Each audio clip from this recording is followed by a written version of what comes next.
स्वागत है आपका कमल स्टडी पॉइंट पे। मैं लेकर आया हूं आज आपके लिए मगध राज्य का उत्कर्ष। मगध राज्य का उत्कर्ष जिसमें हम देखेंगे 2-3 शासकों के बारे में देखने वाले हैं जो प्राचीन भारतीय राजवंशों में से है। तो उनके बारे में जो कि बिंबिसार हो गया, उसका पुत्र अजातशत्रु, उसका पुत्र उदयन तथा उसका पुत्र नागदशक और शिशुनाग वंश, महापद्मनंद वंश और घनानंद, जो इनके बारे में देखने वाले। जैसे कि नंद वंश उनका अंतिम शासक रहेगा घनानंद। तो इनके बारे में हम अच्छे से देखने वाले हैं कि क्या क्या चीजें इसके अंतर्गत आती है। लेकिन वीडियो शुरू करने से पहले आपको बता देता हूँ, अगर वीडियो अच्छा लगे तो वीडियो को शुरू से अंत तक देखिए, और अगर वीडियो अच्छा लगा तो उसको लाइक करें, चैनल पे नए हो तो उसे सब्सक्राइब करना ना भूलें। तो बढ़ते हैं आगे। मगध राज्य के उत्कर्ष के साथ मगध राज्य का जो उत्कर्ष हुआ था, है ना, इससे पहले यहाँ पर एक वंश था बृहद्रथ वंश था, है ना। बृहद्रथ वंश जो कि 6ठी शताब्दी ईसा पूर्व में इसका पतन हो जाता है, और इसका जो अंतिम शासक रहता है रिपुंजय, है ना। तो बृहद्रथ वंश का जो 6ठी शताब्दी में ईसा पूर्व में इसका अंत होता है, और इसका जो अंतिम शासक है रिपुंजय, इसके मंत्री पोलिक ने रिपुंजय के मंत्री पोलिक ने रिपुंजय को मार देता है, और ये अपने पुत्र को मगध की राजगद्दी पर बैठा देता है। मगध की राजगद्दी पर इसको बैठा देता अपने पुत्र को पोलिक ने, है ना। लेकिन क्या हुआ कि जो बिंबिसार के पिता है ना, बिंबिसार के पिता ने उसे गद्दी से हटा देता है, और गद्दी से हटाने के बाद में किसको, पोलिक के पुत्र को गद्दी से हटाता है बिंबिसार के पिता ने, और बिंबिसार को ये मगध की गद्दी पे बैठा देता है। किसको, अपने पुत्र बिंबिसार को, बिंबिसार के पिता ने। बिंबिसार का जो शासनकाल चलता है ये 544 ईसा पूर्व से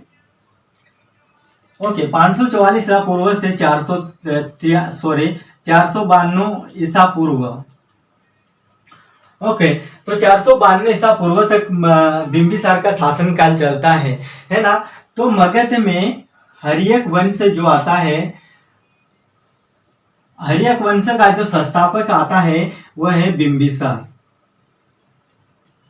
है ना। तो बिंबिसार ने 544 ईसा पूर्व में मगध की राजगद्दी पर बैठता है।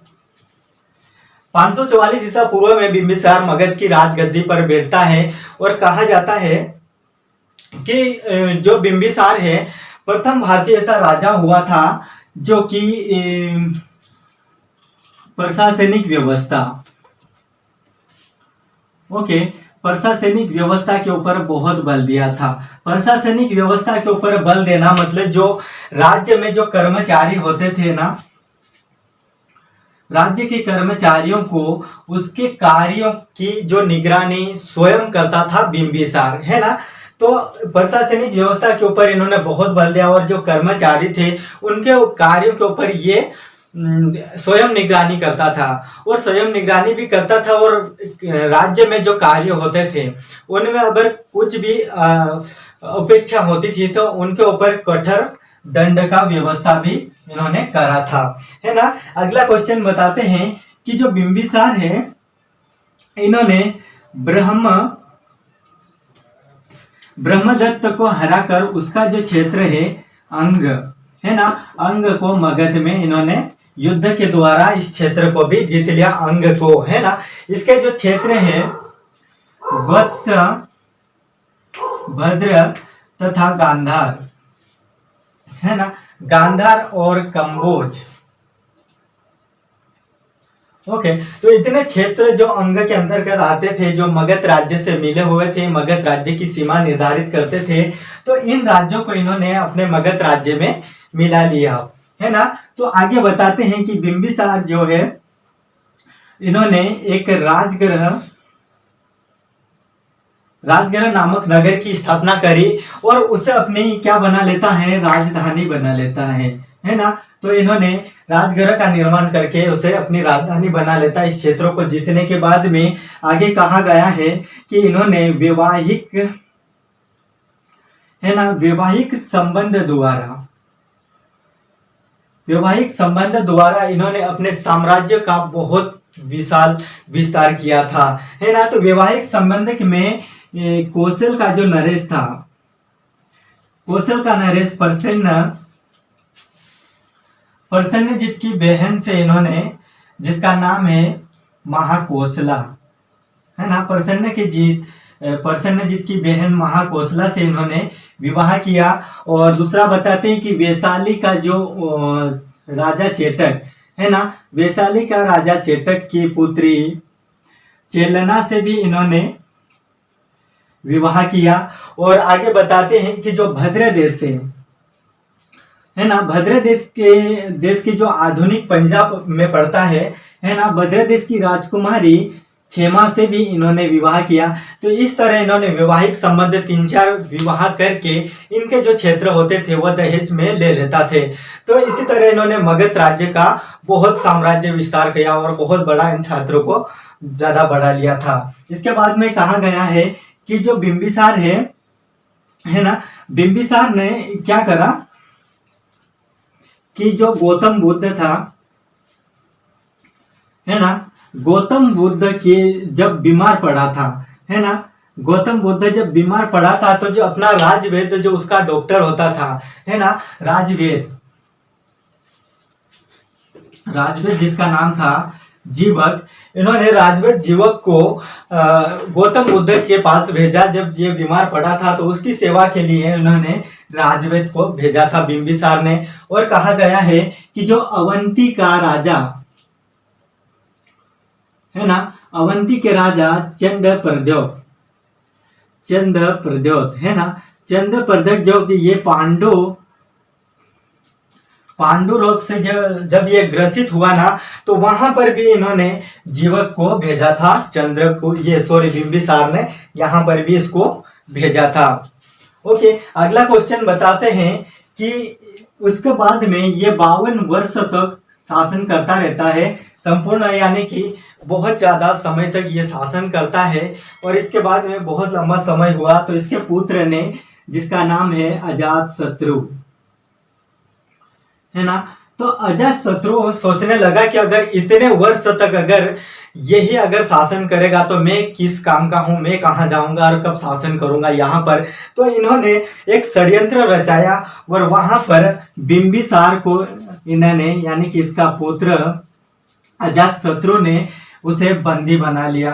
और बंदी गृह में इसको बंद करने के बाद में इसकी मृत्यु हो जाती है ना। तो इसकी मृत्यु कब होती है? 493 ईसा पूर्व में जब इसकी मृत्यु होती है। और उसके बाद जो अजातशत्रु है ना, अजातशत्रु 493 ईसा पूर्व में इसकी मृत्यु के बाद, अपने पिता की मृत्यु के बाद में इसकी हत्या करके अजातशत्रु ने मगध की राजगद्दी पर बैठ जाता है। और कहा जाता है कि ये जैन धर्म का अनुयायी था, है ना, जैन धर्म का अनुयायी था। और जो बिंबिसार था ये है बौद्ध धर्म का अनुयायी था। और बिंबिसार कहा जाता है कि ये भी जैन धर्म का भी अनुयायी था। तो दोनों धर्म का ये अनुयायी था और ये जैन धर्म का अनुयायी था। इसने अपने मंत्री वर्षकार, है ना, अपने मंत्री वर्षकार की सहायता से इन्होंने किसके ऊपर? वैशाली के ऊपर इन्होंने विजय प्राप्त कर ली थी, है ना। तो वैशाली को जब उसकी माँ जो महाकौशला थी, महाकौशला की जब मृत्यु हुई तो प्रसन्नजीत ने वैशाली को वापस छीन लिया था। लेकिन इन्होंने और दूसरा युद्ध करा और दूसरा युद्ध करने के बाद में वैशाली को इन्होंने वापस प्राप्त कर लिया। इसके वर्षकार की सहायता से इन्होंने वैशाली के ऊपर वापस विजय प्राप्त करी। लेकिन इसने जो किया वैसे ही उसके पुत्र उदयन ने करा। उदयन ने क्या करा कि अपने पिता यानी कि अजातशत्रु की हत्या करके ये 461 ईसा पूर्व में मगध की राजगद्दी पर बैठ जाता है उदयन भी। और उदयन जो है, इन्होंने एक पाटिल, है ना, पाटिल ग्राम नामक एक नगर की स्थापना करते हैं, है ना। ये पाटिल ग्राम नामक की स्थापना करता है यहाँ पर। और इसके बाद में उदयन का पुत्र आता है वह, यानी कि हर्यक वंश का ओके, हर्यक वंश का ये अंतिम राजा था उदयन का पुत्र, जिसका नाम है नाग दशक, है ना। तो हर्यक वंश का अंतिम शासक है नाग दशक। तो नाग दशक को जो उसका अमात्य था, है ना, इसका अमात्य है शिशुनाग वंश, सॉरी, इसका अमात्य है शिशुनाग, है ना। शिशुनाग ने इसे 412 ईसा पूर्व में नाग दशक को शिशुनाग ने, जो कि उसका अमात्य था शिशुनाग, इन्होंने 412 ईसा पूर्व में नाग दशक को राजगद्दी से हटा देता, उसको अपदस्थ करके शिशुनाग वंश, है ना, शिशुनाग वंश की स्थापना करता है। कौन? शिशुनाग। शिशुनाग ने उसे 412 ईसा पूर्व में गद्दी से हटाकर शिशुनाग वंश की स्थापना करते हैं। और ये जो पाटलिपुत्र नगर था ना, जिसको उदयन ने बनाया था, तो पाटलिपुत्र से राजधानी हटाकर ये कहां पर ले जाता है? वैशाली में राजधानी स्थापित करता है। कौन? शिशुनाग, है ना। इसी तरह इसके राजधानी स्थापित करने की वजह से कुछ मंत्रियों ने इसको भी हटाने के लिए सोचा, और इसका जो अंतिम शासक था, है ना, अंतिम जो शासक था शिशुनाग वंश का, सॉरी, जो शिशुनाग वंश है ना, उसका जो उत्तराधिकारी था, ओके, इसका जो उत्तराधिकारी था शिशुनाग का, वो था कालाशोक, है ना। कालाशोक ने क्या करा, जो पाटलिपुत्र से जो राजधानी वैशाली में स्थापित की गई थी, उसे कालाशोक ने वापस पाटलिपुत्र में ले गया, है ना। उसके बाद में जो इसका अंतिम शासक था नंदीवर्धन, ओके।